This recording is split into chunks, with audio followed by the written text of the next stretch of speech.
नमस्कार साथियों, स्वागत है आपका नाम नॉलेज हब के यूट्यूब प्लेटफॉर्म पे। तो आज के इस वीडियो में हम लोग ग्रैंड स्लैम जो हाल ही में संपन्न हुआ एक महत्वपूर्ण इवेंट, इसके बारे में चर्चा करने वाले हैं। जितने भी महत्वपूर्ण क्वेश्चन बनते हैं आपको इस वीडियो में देखने को मिलेंगे। अगर आपने अभी तक नाम नॉलेज हब चैनल को सब्सक्राइब नहीं किया है तो करना। परेशान हो गए हम लोग 2.5 साल से, ये भी परेशान हो गए, हम भी परेशान हो गए, करो फिर।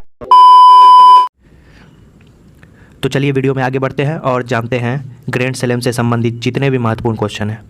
इसमें आपको हम Australian open, French open, Wimbledon, US open के बारे में चर्चा करने वाले हैं। तो चलिए आगे बढ़ते हैं वीडियो में। तो सबसे पहले आपको बता दें हम कि ग्रैंड स्लैम जो होता है उसमें कुल 4 इवेंट होते हैं, जिसमें आपको US open, Australia open, Wimbledon और फ्रेंच ओपन। और आपको बता दें ये जो सबसे पहले जो साल में शुरुआत होती है जनवरी महीने में, ये आपको ऑस्ट्रेलिया ओपन की शुरुआत होती है, तो याद रखें। और ये आपको ये देख रहे हैं कोर्ट, ये हार्ड कोर्ट पे खेला जाता है, तो याद रखें ऑस्ट्रेलिया ओपन जिसकी शुरुआत जनवरी माह में होती है और ये हार्ड कोर्ट पे खेला जाता है, तो याद रखें ऑस्ट्रेलिया ओपन। इसके बाद आपको मई जून के महीने में जिस इवेंट का आयोजन होता है वो आपको होता है फ्रेंच ओपन, और ये जो है आपको क्ले कोर्ट पे खेली जाती है। याद रखें क्ले कोर्ट पे जो खेला जाता है वो फ्रेंच ओपन खेला जाता है। आप इस फिगर में देख रहे होंगे, ये जो है क्ले मिट्टी, इस पे आपको फ्रेंच ओपन खेला जाता है। तो याद रखें मई जून के महीने में इसका आयोजन होता है और ये मिट्टी पे खेला जाता है। तीसरा इवेंट जो विंबलडन होता है वो घास के मैदान पे खेला जाता है। तो आप इस फिगर में देख रहे होंगे, ये घास का मैदान है और इसका आयोजन आपको जून जुलाई महीने में किया जाता है, जून जुलाई। और फिर लास्ट में जो होता है यूएस ओपन का आयोजन होता है, जो आपको हार्ड कोर्ट पे खेला जाता है। इसका आयोजन आपको अगस्त और सितंबर में होता है यूएस ओपन का। तो आप देख लिए हार्ड कोर्ट पे 2 इवेंट खेले जाते हैं, जिसमें आपको ऑस्ट्रेलिया ओपन और लास्ट का यूएस ओपन। याद रखें Australia open, US open, Australia open, US open, ये हार्ड कोर्ट पे खेला जाता है। ऑस्ट्रेलिया ओपन का शुरुआत जनवरी में होता है और यूएस ओपन का शुरुआत हाल ही में आपको अगस्त सितंबर में किया गया है। इसके बाद क्ले कोर्ट में आपको याद रखना है कि इसमें फ्रेंच ओपन की शुरुआत होती है, और ये जो आपको घास का मैदान देख रहा है इसमें आपको विंबलडन की शुरुआत होती है। कुछ आपको हम महत्वपूर्ण बात बता दें कि ये सब इवेंट की शुरुआत कब हुई, तो आपको बता दें सबसे पहले अगर बात करें तो सबसे पहले शुरुआत हुई थी विंबलडन की 1877 ईस्वी में। याद रखें इसकी शुरुआत 1870 में हुई थी। इसके बाद जो है 1881 में यूएस ओपन की शुरुआत हुई। याद रखें यूएस ओपन की शुरुआत आपको कब हो गई थी, 1881 ईस्वी में। याद रखें विंबलडन की शुरुआत 1870, यूएस ओपन की शुरुआत 1881। इसके बाद आपको याद रखना है फ्रेंच ओपन जो मिट्टी में खेली जाती है, इसकी शुरुआत 1891 ईस्वी में होगी। इसकी शुरुआत 1891 ईस्वी में हुई थी, आपको याद रखना है। इसके बाद लास्ट आपको ऑस्ट्रेलिया ओपन जिसकी शुरुआत तो आपको साल के प्रथम महीने में ही हो जाती है, लेकिन ये सबसे बाद में शुरू हुआ था। तो याद रखिए 1905 ईस्वी में ऑस्ट्रेलिया ओपन शुरू हुआ था, 1905। तो आपको हम फिर से एक बार रिवाइज करा ले। विंबलडन की शुरुआत 1877 ईस्वी में हुई थी, और यूएस ओपन की शुरुआत 1881 ईस्वी में हुई थी। फ्रेंच ओपन की शुरुआत 1891 ईस्वी में हुई थी, और ऑस्ट्रेलियन ओपन की शुरुआत 1905 ईस्वी में हुई थी। तो ये चारों आपके एग्जाम के दृष्टिकोण से काफ़ी महत्वपूर्ण है, आपको पूछ सकता है। तो कब शुरुआत हुई ये आपको क्लियर हो गया होगा, और किस कोर्ट पे खेला जाता है ये भी क्लियर हुआ होगा।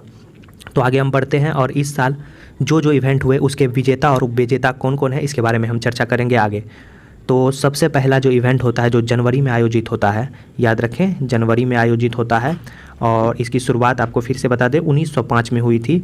और इस बार याद रखें इस बार के जो विजेता है वो नोवाक जोकोविच इस बार के ऑस्ट्रेलियन ओपन के विजेता रहे, और जो इसके उप विजेता है वो डेनिल मेदवेदेव रहे। तो याद रखना है आपको नोवाक जोकोविच और डेनिल मेदवेदेव। और आपको एक क्वेश्चन पूछ सकता है नोवाक जोकोविच किस देश के खिलाड़ी है, तो याद रखना है ये सर्बिया के खिलाड़ी हैं। तो सर्बिया के खिलाड़ी है नोवाक जोकोविच, और ये दानिल जो है ये रूस के खिलाड़ी हैं, याद रखना है। और ये ऑस्ट्रेलियन ओपन आपको किस कोर्ट पे खेला जाता है, हार्ड कोर्ट पे। और ये पुरुष एकल है, याद रखना है ये पुरुष एकल है। इसमें महिला एकल की बात करें तो महिला एकल में ऑस्ट्रेलियन ओपन में जो महिला एकल की खिताब है वो नाओमी ओसाका ने जीता, और इसकी उप विजेता जेनिफर ब्रेडी रही। और नाओमी ओसाका किस देश की खिलाड़ी है ये भी आपको हम बता दें, इसका संबंध जापान से है, याद रखना है। और जेनिफर ब्रेडी का संबंध आपको अमेरिका से। तो ऑस्ट्रेलियन ओपन से संबंधित महिला और पुरुष दोनों के विजेता के बारे में आपको हम बता दिए। अब नेक्स्ट इवेंट के बारे में चर्चा करते हैं जो है फ्रेंच ओपन। यह फ्रेंच ओपन जिसकी शुरुआत 1891 ईस्वी में हुई थी और ये जो है मई जून के महीने में खेला जाता है, याद रखना है मई जून। और कौन सा कोर्ट होता है, ये आपको फ्रेंच ओपन क्ले कोर्ट पे खेला जाता है, याद रखें क्ले कोर्ट। और फ्रेंच ओपन के भी विजेता इस बार नोवाक जोकोविच रहे। स्टेफानोस सित्सिपास जो है इसके उपविजेता रहे। और नोवाक जोकोविच का संबंध आपको बता दिए सर्बिया से है और इस खिलाड़ी का संबंध आपको कहाँ से है, ग्रीस से। ग्रीस से इस खिलाड़ी का संबंध है। तो ये पुरुष में जीते गए हैं। और आगे बढ़ते हैं और महिला के बारे में जानते हैं कि फ्रेंच ओपन में महिला का खिताब किसने जीता। और आपको बता दें कि इसमें महिला का जो खिताब है ये बारबोरा क्रेजिकोवा ने जीता महिला का खिताब। और अनस्तेसिया पावलीचेनकोवा को हराकर इन्होंने ये खिताब जीता। तो याद रखना है फ्रेंच ओपन। और बारबोरा क्रेजिकोवा का संबंध आपको याद रखना है किस देश से है, चेक गणराज्य की ये खिलाड़ी है, चेक गणराज्य। और इस खिलाड़ी का संबंध आपको कहाँ से है, याद रखना है इस खिलाड़ी का संबंध रूस से है। तो फ्रेंच ओपन आपको क्लियर हो गया। इसके बाद हम आगे बढ़ते हैं और जानते हैं नेक्स्ट इवेंट के बारे में, विंबलडन के बारे में। तो विंबलडन की शुरुआत के बारे में बात करें तो इसकी शुरुआत आपको सबसे पहले 1877 ईस्वी में हुई थी और ये आपको घास के मैदान पे खेला जाता है, ये भी आपको याद रखना है, घास के मैदान पे खेला जाता है। और ये इवेंट आपको जून जुलाई माह में खेला जाता है, तो याद रखें जून जुलाई। और इसमें भी आपको नोवाक जोकोविच जो है विजेता रहे। तो अभी तक जो है 3 इवेंट कंप्लीट हुए जिसमें नोवाक जोकोविच जो है विजेता रहे हैं और इन्होंने माटेओ बेरेटिनी को हराया, याद रखें माटेओ बेरेटिनी को हराया। और नोवाक जोकोविच का संबंध सर्बिया से है और इस खिलाड़ी का जो संबंध है आपको बता दें इटली से है। पुरुष में ये जीते विंबलडन। और महिला की बात करते हैं हम लोग, तो महिला में एस्ले बार्टी ने इस बार विंबलडन का खिताब जीता। एस्ले बार्टी का संबंध आपको बता दें कि हम ऑस्ट्रेलिया से है, याद रखें एस्ले बार्टी का संबंध ऑस्ट्रेलिया से है। और कैरोलिना पेलिस्कोवा को हराकर इन्होंने इस बार विंबलडन का खिताब जीता। तो याद रखें कैरोलिना पेलिस्कोवा। और ये जो उपविजेता रही इसका संबंध जो है चेक गणराज्य से, याद रखें चेक गणराज्य। नेक्स्ट बढ़ते हैं हम और जानते हैं लास्ट इवेंट जो यूएस ओपन है, इसके बारे में हम आपको चर्चा कर लें। यूएस ओपन में जो पुरुष का खिताब है वो डेनिल मेवेदेव ने जीता। और आपको बता दें कुछ आपको हम पहले चर्चा कर लेते हैं यूएस ओपन की शुरुआत कब हुई।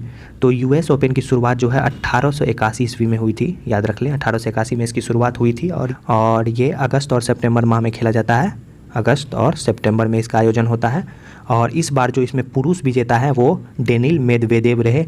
ये जो डेनिल मेदवेदेव हैं ये आपको बता दें ये जो है आपको ऑस्ट्रेलियन ओपन में नोवाक जोकोविच के साथ हार गए थे, लेकिन उन्होंने इस बार यूएस ओपन में अपना बदला पूरा किया और नोवाक जोकोविच को हराकर इस बार इसने इस खिताब को जीत लिया।